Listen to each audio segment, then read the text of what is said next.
এই অ্যাকচুয়ালি বিষয়টা কি? দেখুন, অ্যাকচুয়ালি বিষয়টা অনেকেই অনেক রকম শুনেছেন। আমাদের এই মেটিয়াবুরুজের মানুষ একরকম জানি, আর টিভি চ্যানেলের মাধ্যমে বসে বসে পশ্চিমবাংলার মানুষ, ভারতবর্ষের মানুষ অন্য কিছু শুনছে, যে এখানে গোষ্ঠী সংঘর্ষ হয়েছে। অ্যাকচুয়ালি এখানে কোনো গোষ্ঠী সংঘর্ষ হয়নি। আজকের এখানে হিন্দু মুসলমানের মুখোমুখি মারপিট হয়নি। এখানে হয়েছে কি, ফটক বাজার, এটা হচ্ছে জাতীয় বাজার বলা যায়। হিন্দু মুসলিম সব জাতের মানুষ এখানে বাজার করতে যায়। বাজারের মুখেতে বাইক রাখার জন্য জায়গা আছে, ফুটপাতে দোকানদার বসে সেসব জায়গা আছে, ফুলওয়ালা বসে, ফলওয়ালা বসে, বাজারের ভিতরে না, বাজারের বাইরের। বাজারে ঢোকার মুখে মন্দির আছে, ওইখানে একটা ফলওয়ালা বসতো, দীর্ঘদিন থেকেই বসে। আমরা যতদিন বাজারে যাচ্ছি দেখেই আসছি ওরা বসে। সেই জায়গাটায় হঠাৎ করে এই ঈদের ছুটিতে সেই ফলওয়ালা মনে হয় বাড়ি যায়। গত সোমবার রাত্রে ওই জায়গাটার উপরে একটা পাকা কনস্ট্রাকশন তৈরি হয়, সেটার উপরে কিছু ফুল গাছ লাগিয়ে দেওয়া হয়।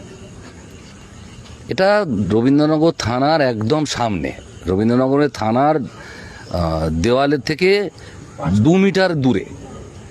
রবীন্দ্রনগর থানা জানে যে এটা ওখানে যারা যারা বসে, থানা তো কিছু লোককে নিজেই বসিয়ে রেখেছে সামনে, তারা জানে না ওখানে কারা বসে। সেই জায়গায় একটা বেদি তৈরি হলো, বেদি মতো তৈরি করা হলো, সেখানে কিছু গাছ লাগিয়ে দেওয়া হলো, যেটা বিজেপি বলছে এখন যে তুলসী গাছ। তাহলে পুরো এটা পরিকল্পনা করে করা হয়েছে। এই সোমবারে, মানে ঈদের 7 তারিখের আগে ছিল না এটা। 7 তারিখে ঈদ হয়েছে, 8 তারিখ রবিবার, 9 তারিখ সোমবার, এই 9 তারিখ রাত্রে এই ঘটনা ঘটে। তার আগে এখানে কোনো গাছ ছিল না, ওখানে কোনো কনস্ট্রাকশন ছিল না। পুলিশ সেটা বলুক, পুলিশ সিবিআই সিআইডি তদন্ত করে জানাক যে ওইখানে কী ছিল। তাহলে ওইখানে হঠাৎ করে একজন ফলওয়ালা গরিব মানুষ, তার ধর্মের কথা আমি বলছি না, যদিও সে ধর্মের মুসলিম, কিন্তু আমি বলছি না তার কথা, সে গরিব ফলওয়ালা, ওখানে বসে খায়, প্রচুর ফুটপাতে সব বসে ব্যবসা করে খাচ্ছে। সেই জায়গাটায় একটা পাকা বেদি তৈরি হয়ে গেল। তার উপরে এটা আমরা যারা তুলসী গাছ যারা চিনে না এখানে, এই আমাদের মুসলিম মানুষরা, তারা জানে এটা ফুল গাছ, তো ওইটা লাগিয়ে দেওয়া হলো। এই পরিকল্পনাটা করলো কারা? এই পরিকল্পনাটা নিশ্চয়ই কারোর মাথা আছে। আরএসএস বিজেপি ছাড়া এই মাথা কারণ নেই যে ওইখানে এইটা করো, তাহলে কী হবে, এটা কেউ ছুঁতে পারবে না। এটা যদি তুলে ফেলে দেয় তাহলে বলবে হিন্দুদের তুলসী গাছ, সাম্প্রদায়িক দাঙ্গা সৃষ্টি হবে, যেটা আরএসএস বিজেপি চাচ্ছে পশ্চিমবাংলার বুকে। আর সেই ফাঁদে পা দিয়েছে আমাদের এই সরকারের পুলিশ।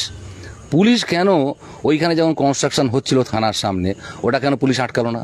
কেন ওই জায়গাটা, ওটা তো বাজারে ঢোকার রাস্তা, ফলওয়ালা দিনের বেলা সকালে বসে উঠে যায়, বাকি ফাঁকা থাকে, ওখানে কনস্ট্রাকশন হবে কেন? মানে পুলিশের গাফলতি একটা দেখতে পাওয়া যায়। পুলিশ পুরো 100% পুলিশের গাফিলতি, কেন সহযোগিতা আছে বলবো। তাহলে পুলিশের সহযোগিতা না হলে ওখানে কনস্ট্রাকশন হয় না। গাছের পাতা নড়ে না। ফটকের বাজারে কিছু তৃণমূলের নেতা আছে, পুলিশ আছে, তাদের মানে হুকুম ছাড়া কিচ্ছু হয় না। সেইখানে একটা কনস্ট্রাকশন কী করে হয়ে গেল? এই কনস্ট্রাকশন হওয়ার পরে সেইটা আজকের ফলওয়ালা যখন সেই জায়গায় বসতে যায়, তারপরে তার সঙ্গে তর্ক বিতর্ক হয়। যারা এই কনস্ট্রাকশনটা করেছে তারা ফলওয়ালাকে বাধা দিতে যায়, ফলওয়ালা চেঁচামেচি করে, তাতে জনসাধারণ জড়ো হয়ে যায়। তার মধ্যে থেকে কেউ নাকি শুনছি বলেছে যে জয় শ্রীরাম বললে তবে বসতে দেবো। এই কথাটা বলতে, এইটা জনগণের সামনে বলতে, এটা আগুনের মতো ছড়িয়ে যায়। আগুনের মধ্যে ছড়াতে পাবলিক, জনসাধারণ আসতে আরম্ভ করে। তখনও পুলিশ যদি যে এই কথাটা বললো যে জয় শ্রীরাম বললে তবে বসতে দেবো, তাদের দুজনকেই পুলিশ অ্যারেস্ট করে ভিতরে থানায় নিয়ে চলে যেতে পারতো, তাহলে ওখানে কোনো ঝামেলা হতো না। পুলিশ এটাকে বাড়তি দিল। শুধু বাড়তে দেওয়া নয়, প্রায় ঘন্টা 3 ধরে এই জিনিস পুলিশের পক্ষ থেকে। কেন পুলিশ এই অঞ্চলের এমএলএ কাউন্সিলর তারা নিয়েছে, পুলিশের অ্যাকশন শুরু হয়েছে 3:30 4টে। ঘটনা শুরু হয়েছে 11টা 11:30। আচ্ছা, তখন ওই ফোর্সের কিছু মানে এত মব জড়ো যে ওই পুলিশের পক্ষে সম্ভব ছিল না। কিন্তু যারা এখানে আমরা দেখেছি, যে ছিলাম আমরাও, তৃণমূলের এমএলএ কাউন্সিলর তারা এসেছিলেন, তারা এসে তো ঝামেলা কমাতে পারলেন না। তারা তো মুখ্যমন্ত্রীকে ফোন করতে পারতেন, অভিষেক ব্যানার্জিকে ফোনও করতে পারতেন যে আপনারা এক্ষুনি পুলিশ পাঠান, এখানে যা লোক নেমে গেছে এটাকে নামাতে গেলে পুলিশের দরকার। সেটা নিজেদের কালা উঁচু করার জন্য গিয়েছিলেন, সেটা আজকে কোথায় গেল? এই অঞ্চলের মানুষ সব হিন্দু মুসলিম, কোনো রকমের অশান্তিতে নেই। হ্যাঁ, কিছু আরএসএস বিজেপির এখানে দালাল আছে যারা এই অঞ্চলে অশান্তি বাঁধাতে চায় তাদের পার্টির নির্দেশে। এরপরেও অনেক রকম ঘটনা ঘটবে, 26 সালের ভোট পর্যন্ত হবে।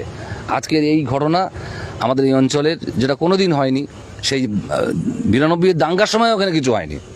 92-এ বাবরি মসজিদ ভাঙার সময় এখানে এই ধরনের কোনো ঘটনা ঘটেনি ফটকে। আজকের জাতীয় পতাকার তলায় আজকের এই ভারতবর্ষের নাকটা বসে। এই ঘটনায় কোনো গ্রেপ্তার কিংবা আটক করা হয়েছে কাউকে? হ্যাঁ, আমরা অনেকগুলো দেখলাম, পুলিশ আটক করেছে। পুলিশের উপরে আসলে মিডিয়ায় বলছে যে পুলিশ আক্রান্ত হয়েছে। তাদের বিরুদ্ধে অভিযোগ এসেছিল সকালে যে এই ঘটনাটা ঘটানো হয়েছে, তাদের কি কাউকে গ্রেপ্তার করা হয়েছে? আমি সেটা জানি না। তাদের যারা মূল এইসব মানে ঘটনার যে বাজারের মুখে যে ঘটনা যেটা নিয়ে এই আজকে এত বড় আগুন জ্বলে গেছে, সেই ক্ষেত্রে কোনো গ্রেপ্তার নেই। গ্রেপ্তার এই পরবর্তী ক্ষেত্রে যেগুলো হয়েছে, যারা মব পুলিশের গাড়ি আক্রান্ত হয়েছে, পাবলিক আক্রান্ত হয়েছে, তাদের মধ্যে থেকেই পুলিশ অ্যারেস্ট করতে বাধ্য হয়। মিডিয়া হয়ে গেছে, যদি অ্যারেস্ট না দেখায় তাহলে পুলিশকে তো জবাব দিতে হবে যে কটাকে ধরো। ওই জন্য সাধারণ মানুষ এই 6টার সময় 5:30টার সময় লোককে ধরছে, যারা সাধারণ মানুষ ফিরছিল কাছ থেকে তাদের ধরেছে। সাধারণ এলাকার মানুষের আপনার কি বার্তা থাকবে? এই এলাকার মানুষের কাছে আমার অনুরোধ, হয়তো প্ররোচনায় কান দেবেন না, কোনো গুজবে কান দেবেন না, আইন নিজেদের হাতে তুলে নিতে যাবেন না। প্রশাসন তার প্রশাসনের কাজ করুক, আপনারা সবাই শান্তিপূর্ণভাবে থাকবেন। আপনারা এই ঝামেলার মধ্যে যাবার চেষ্টা করবেন না। এখন বিষয়টা প্রশাসনের নজরে এসছে, আপনাদের কাছে অনুরোধ, আপনারা শান্তিপূর্ণভাবে সব থাকবেন, অযথা জটলা না করে এলাকায় শান্তি। ইতিমধ্যে এলাকায় পুলিশ কমিশনার এসে, হ্যাঁ, পুলিশ কমিশনার এসে আমি দেখলাম। হ্যাঁ, এরিয়া কন্ট্রোলে আছে এখন ইতিমধ্যে।